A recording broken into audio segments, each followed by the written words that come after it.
In today's video, I'm going to teach you how to add a photo to your Canva resume, a quick and easy process that will take just about 5 minutes. Canva is a user-friendly platform that offers a multitude of design tools, and adding a professional touch like a photo to your resume can really make you stand out.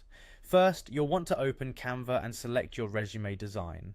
If you've already started a resume, you can find it under your designs. Simply click on it to open up the editing interface. This is where you'll be doing all your work today. Next, look to the left-hand side of the screen where you'll see a menu of options. Click on Elements. This is where you'll find various graphics and design tools you can incorporate into your resume. One of the elements you can use is a frame, which will serve as a placeholder for your photo. Once you have the Elements tab open, scroll through until you find Frames. Click on it to see a range of options. You'll want to choose a shape that complements your resume's style. Today we're going to use a circular frame, which not only adds a modern touch, but also helps to focus attention on your photo.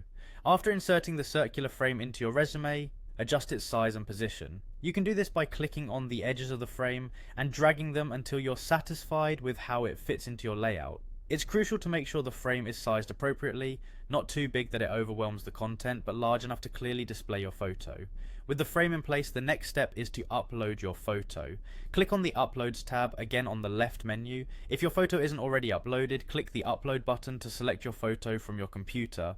Make sure to choose a professional image, as this is a representation of yourself that you're adding to your resume. Once the photo is uploaded, simply drag and drop it into the circular frame.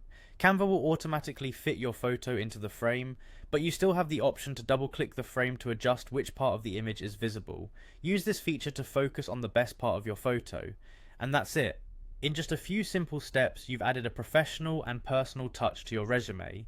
This kind of visual enhancement is particularly effective for creative positions or any role where a bit of personality can shine through. Remember, your resume is often the first point of contact between you and potential employers, so making it visually appealing can really make a difference. Thank you for watching, and happy designing.